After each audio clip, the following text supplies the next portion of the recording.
Hello everyone, আমার মা একটা ভালো রেসিপি রান্না করছে। সেটি হচ্ছে পনিরের তরকারি।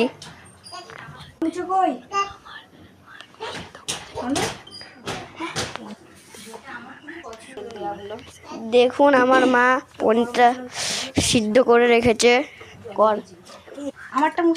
আলু এবং আলুটাও এবার তেলটা গরম করলো, তারপর তেলে মশলা দিল,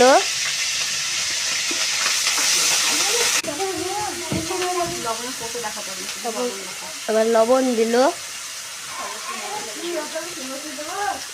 একটি মুড়ি হলুদ দিল, একটু হলুদ দিল, লঙ্কার গুঁড়ো, জিরের গুঁড়ো সব দিয়ে দিল, সাই গরম মশলা দিয়ে দিল। এবার ধনে গুঁড়ো। এবার আমার মা মিক্স করে নিচ্ছে। এবার মিক্স করা কমপ্লিট। এই রান্নাটা আমার এত প্রিয়। এবার রান্না কমপ্লিট। চলো দেখি। এবার আলুটা দিয়ে দিল, আলুটা ভেজে নিল, আলুটা মশলার সঙ্গে কষে নিল।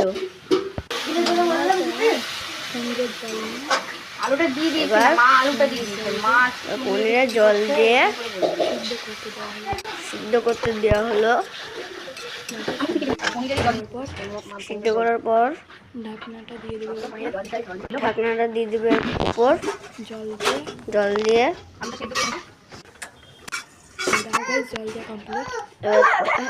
হ্যালো গাইস, জল দিয়ে কমপ্লিট। এবার ঢাকনাটা খোলার পর পারফেক্ট সিদ্ধ হয়ে গেছে। এবার পনিরটা দিয়ে দিই।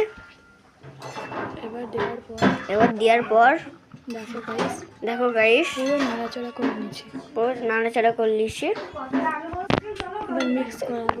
মিক্স করার পর দেখে নিচ্ছি সব সিদ্ধ হয়েছে নাকি। দেখে নিচ্ছি সব সিদ্ধ হয়ে গেছে। দেখো রান্না কমপ্লিট। কেমন হয়েছে গাইস? খুব প্রিয়, এটা আমার প্রিয় রান্না। লাইক করবেন, সাবস্ক্রাইব করবেন। Bye bye guys.